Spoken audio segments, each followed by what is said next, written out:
스포츠.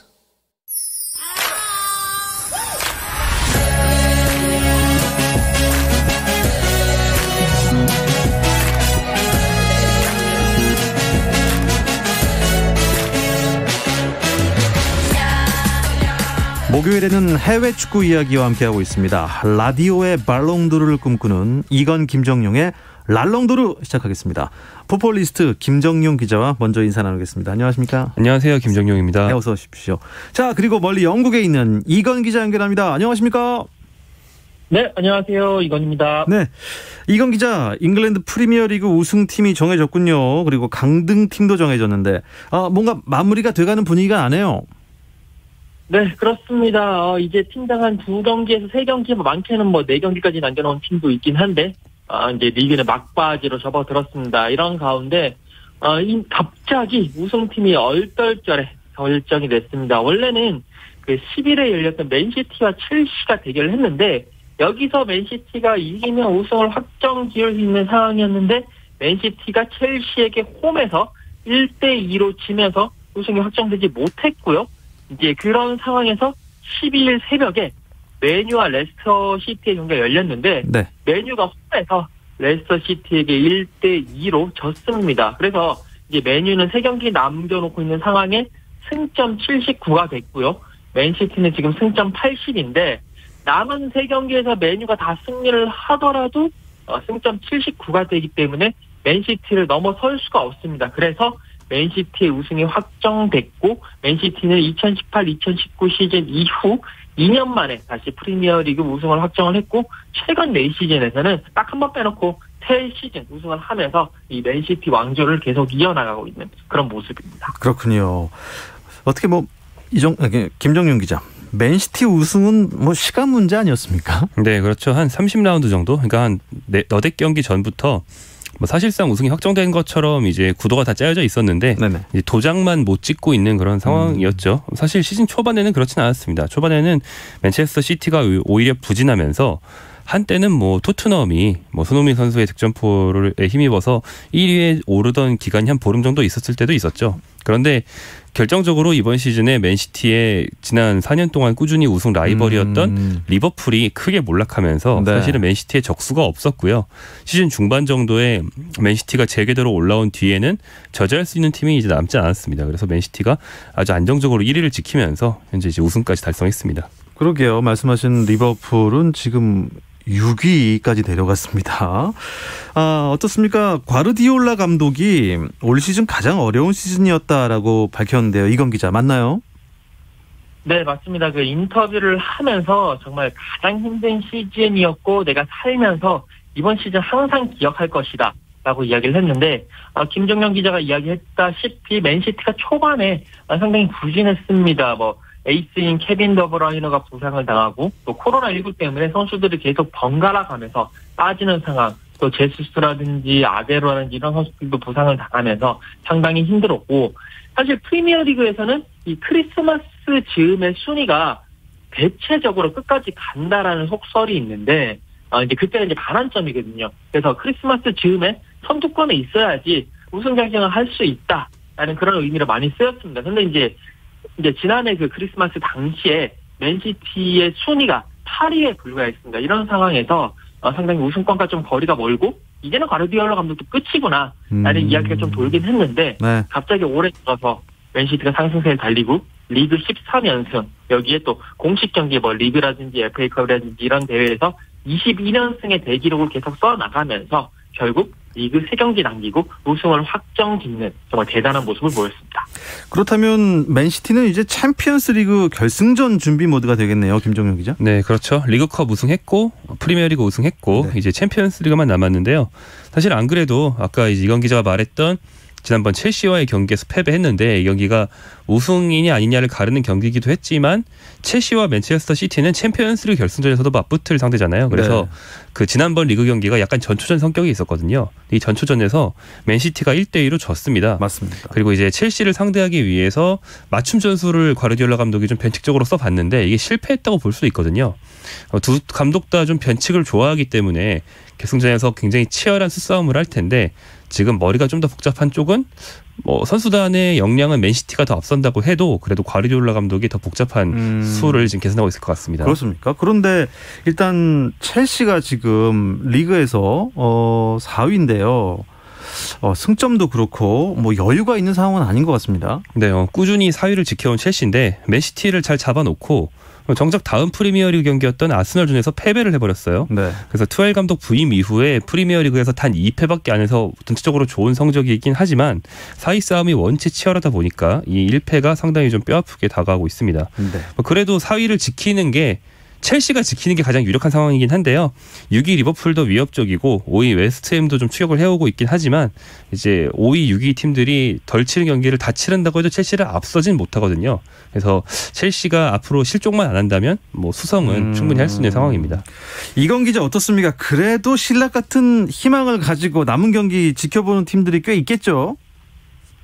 네, 뭐 일단 신락 같은 희망이 수학적인 그 가능성이 있기 때문에 혹시나 하는 정말 1%의 가능성에 그런 이제 기대를 걸고 있는 팀이 뭐 웨스트햄, 리버풀 그리고 토트넘까지 해당이 될 것 같습니다. 지금 팀 순위를 보시면 뭐 맨시티는 우승하면서 챔스 확정했고요. 맨유도 이제 그 챔피언스리그 진출을 확정을 했습니다. 남은 챔피언스리그 2장을 놓고 결국 5개 팀이 다투는 형국인데 레스터 시티가 승점 66으로 3위. 첼시가 승점 64로 4위입니다. 그리고 5위, 6위, 7위권 간에 약간의 그 격차가 있습니다. 웨스트햄이요. 승점 58인데 레스터 시티나 첼시보다는 한 경기를 덜 치는 상황이고요. 리버풀은 승점 57로 6인데 이 팀은 지금 4경기나 남아있는 상황입니다. 그러니까 다시 말씀을 드리면 4경기를 다 이기면 승점 69까지도 올라갈 수 있는 상황이거든요. 그리고 토트넘은 승점 56인데 일단 토트넘 같은 경우에는 아무리 남아있는 경기를 다 이기더라도 조금은 챔피언스 리그 진출이 어렵지 않겠느냐라는 이런 이야기들이 나오고 있고요. 현지에서도 일단은 레스터 시티, 첼시가 챔피언스 리그의 진출이 상당히 유력한 가운데 웨스트햄과 리버풀이 어느 정도 정말 기적을 한 번 더 기대해볼 만하지 않겠느냐라는 그런 분석들이 나오고 있습니다. 그렇군요.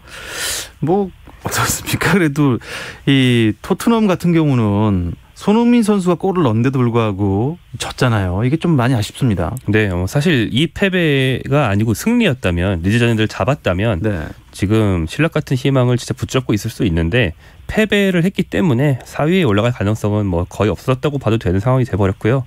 이 경기에서 토트넘이 1대3으로 패배했는데요. 이른 실점을 하고 손흥민 선수가 동점골이자 본인의 리그 17호 골을 넣으면서 승부의 추를 원점으로 돌렸지만 전반 막판에 패트릭 벤포드, 후반 막판 로드리고 리즈의 두 공격수에게 연달아 실점을 하면서 결국에는 패배했습니다. 네, 이건 기자 그래도 손흥민 선수에게는 그 개인 기록 올해 좀 뭔가 족적을 남길 만한 성적을 많이 거둔 것 같아요. 네, 맞습니다. 그 리즈전에서도 골을 집어 넣으면서 리그에서 17골, 그러니까 단일 시즌에 리그 17골을 기록을 했습니다. 이 기록은 이제 1986년에 차범근 선수가 레버쿠젠에서 뛰었을 당시에 한국인 유럽리그 최다골 기록과 동률을 이룬 그런 상황이거든요. 그렇기 때문에 이제 남아있는 경기에서 리그 경기에서 손흥민 선수가 한 골만 더 넣는다면 이 기록을 약간 36년 만에 쓰는 그런 역사를 또 할 수가 있고요. 또 자신의 그러니까 리그 말고 리그 뭐 다른 뭐 FA컵, 리그컵, 뭐 유로파리그나 유럽 대항전 다 포함해서 손흥민 선수가 22골을 기록을 하고 있는데 이건 이제 계속 한 시즌 최다골을 계속 하고 있는데 여기에서 이걸 얼마만큼 더 늘릴 수 있느냐. 여기도 이제 상당히 관심이 가기 때문에 지금 남아있는 것은 손흥민 선수의 개인 기록.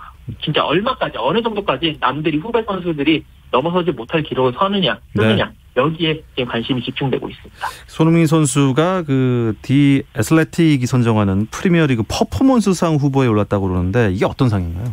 이게 이 매체가 뭐 자체적으로 만든 상인데 그러니까 한 시즌 내내 제일 잘하는 MVP를 뽑는 게 아니고요. 예. 선수 개인이 특정 경기에서 엄청난 활약을 했던 순간을 골라서 제일 엄청난 한 경기를 한 선수를 고른다. 뭐 이런 상입니다. 그래서 손흥민과 함께 팀 동료인 해리 케인 그리고 에스턴 빌라의 잭 그릴리쉬, 맨체스터 시티의 필 포든이 선정이 됐는데 후보로요. 네. 손흥민 선수는 그 시즌 초반 사우스햄턴과의 경기에서 혼자 4골을 몰아친 적이 있어요. 그래서 이 경기를 통해서 어쩌면 이게 이번 시즌 프리미어리그 모든 선수의 경기를 통틀어서 한 선수의 최고 경기일 수 있다.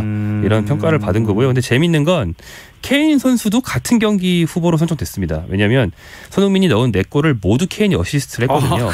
손흥민은 한 경기 4골, 케인은 한 경기 4어시스트로 모두 후보에 올라 있습니다. 예, 둘 다 주면 좋을 것 같은데 말이죠.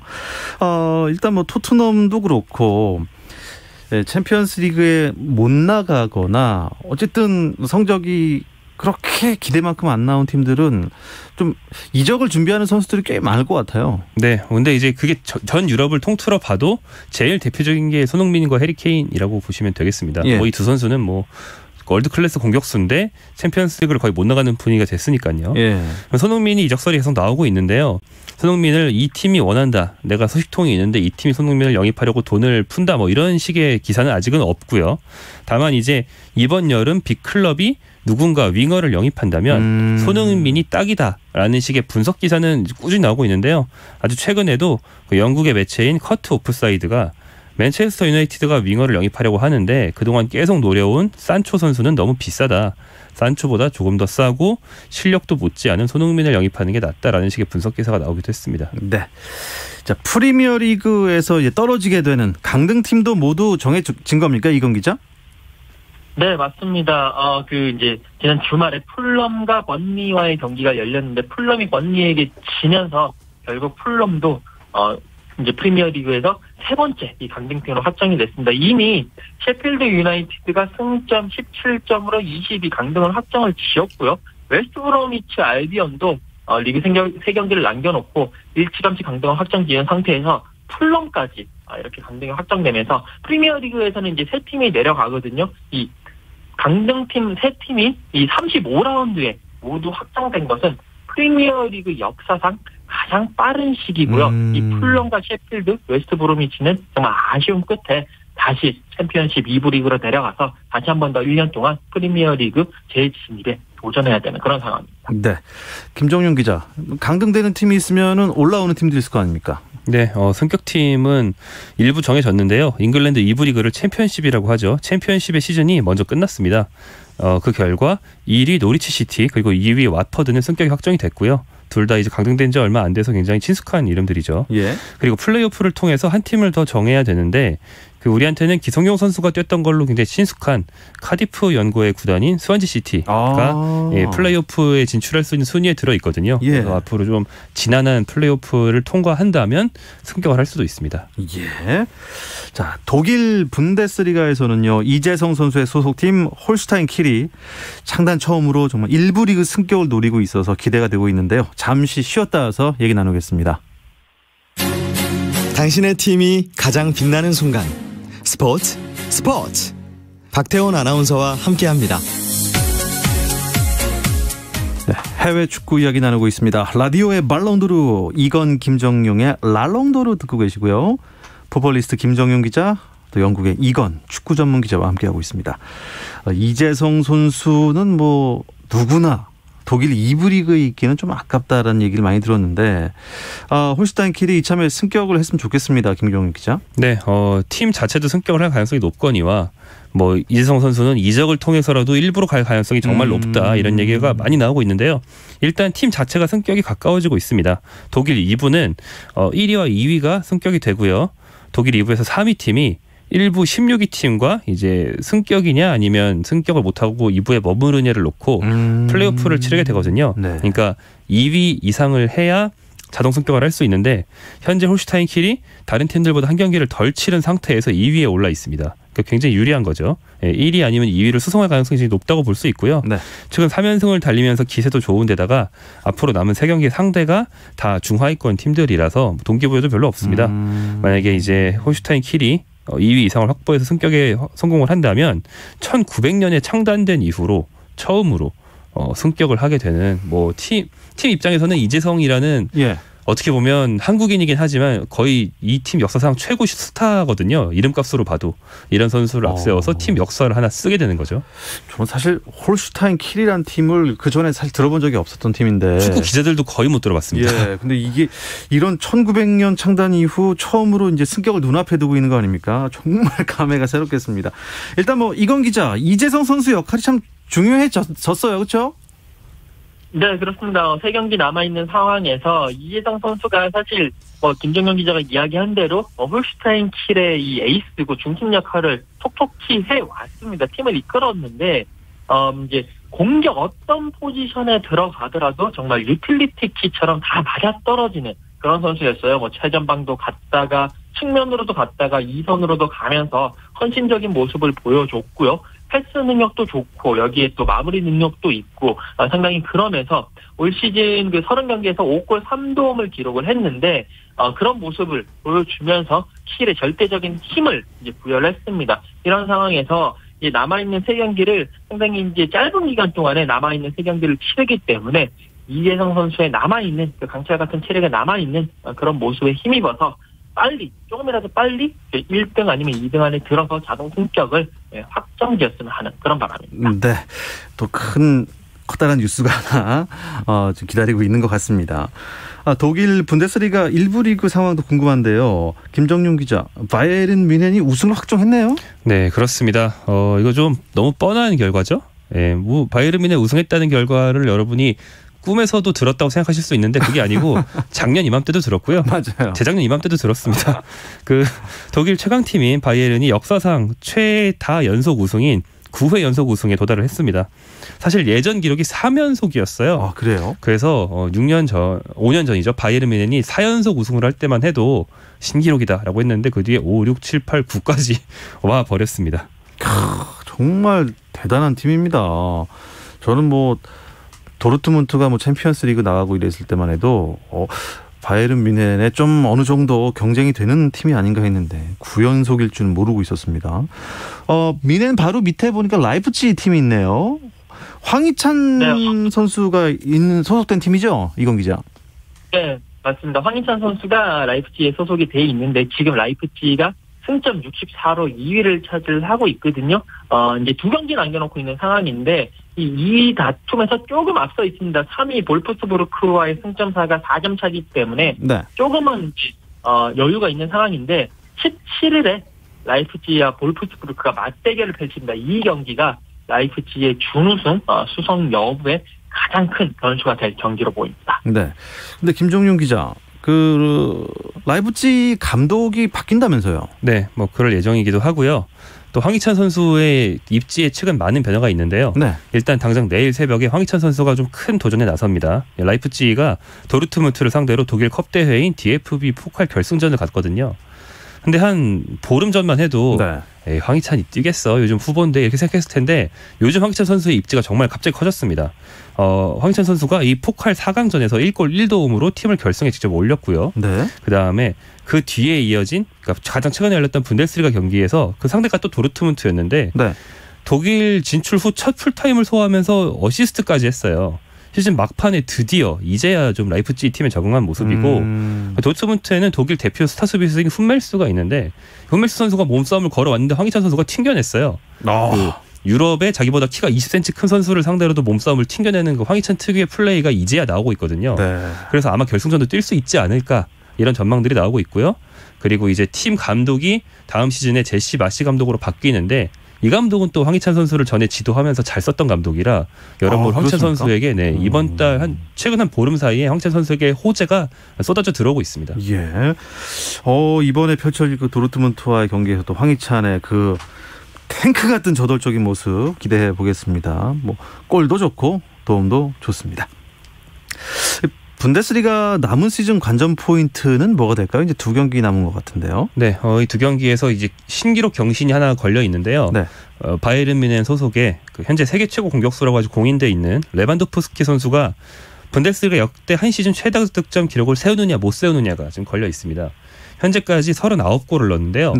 역대 기록이 40골이거든요. 이 40골을 넣은 선수가 축구 역사상 가장 결정력이 높다는 얘기를 흔히 듣는 그 게르트 뮬러라는 독일의 예전 그 전설적 공격수인데 전설이죠, 전설. 그렇죠. 근데 레반도프스키가 앞으로 2경기 남았고 2골을 더 넣으면 41골이 되니까 넘거든요. 그래서 충분히 도전해 볼 만한 기록이기 때문에 여기에 아주 초점이 모여 있습니다. 전설을 뛰어넘느냐 관건입니다. 이건 기자, 얼마 전에 이탈리아 리그는 인터밀란이 이제 우승을 확정지었다고 하셨고 이제 빅리그에서 남은 건 스페인 프리메라 리가 우승팀이네요. 어떻습니까?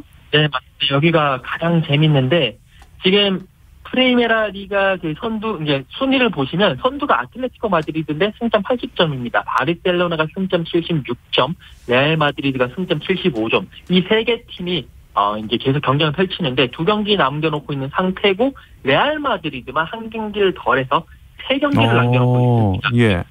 남아있는 서로 간의 맞대결이 없거든요. 그러니까 이제부터는 누가 이겼다 소리 들리면 우리도 이겨야 된다라는 뭐 그런 경쟁을 해야 되고요.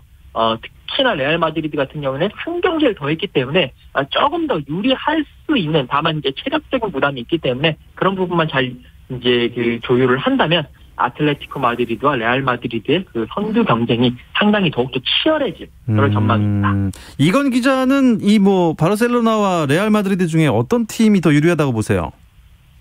저는 레알 마드리드가 조금 더 유리하지 않겠느냐. 그러니까 아틀레티코 마드리드가 지금 승점 80으로 레알 마드리드보다 5점이 앞서 있긴 한데 네. 레알 마드리드가 한 경기를 더한 상태고요. 그리고 레알 마드리드가 세 경기를 다 이기고 아틀레티코 마드리드가 두 경기에서 1승 1무를 하게 되면 양 팀이 승점이 똑같아지거든요. 그렇게 됐네요. 그럼 이제 네네 라리가에서는 골득 실차로 따지는 게 아니라 양 팀의 상대 전적으로 따집니다. 그래서 레알 마드리드가 아틀레티코 마드리드에 1승 1무를 앞서 있기 때문에 한방 그런 재미난 기적이랄까요? 그런 재미난 상황이 연출되면서 레알 마드리드가 우승하는 그런 상상을 조금 해보고 있습니다. 이건 기자의 생각이었고요. 김정윤 기자는요?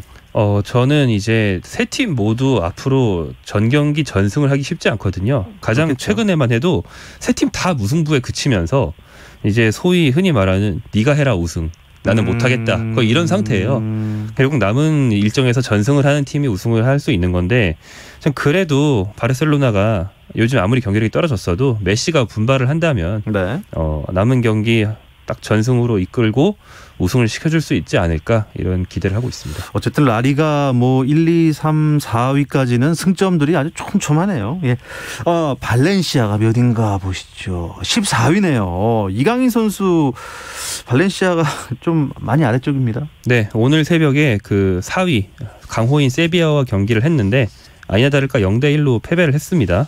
14위에 떨어져 있고요. 뭐 강등권과는 격차가 좀 있어서 발렌시아가 강등 걱정을 할 처지는 아닙니다. 하지만 그래도 실망스러운 시즌이고요. 최근 성적 역시, 그러니까 시즌 마무리 역시 좀 패배가 많습니다.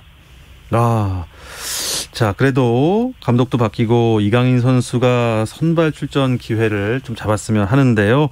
랄롱드르 해외 축구 얘기하다 보니까 벌써 시간이 이렇게 됐습니다. 이건 기자 오늘 소식 잘 들었습니다. 고맙습니다. 네, 감사합니다. 네, 오늘 풋볼리스트 김정용 기자도 수고 많으셨습니다. 고맙습니다. 고맙습니다.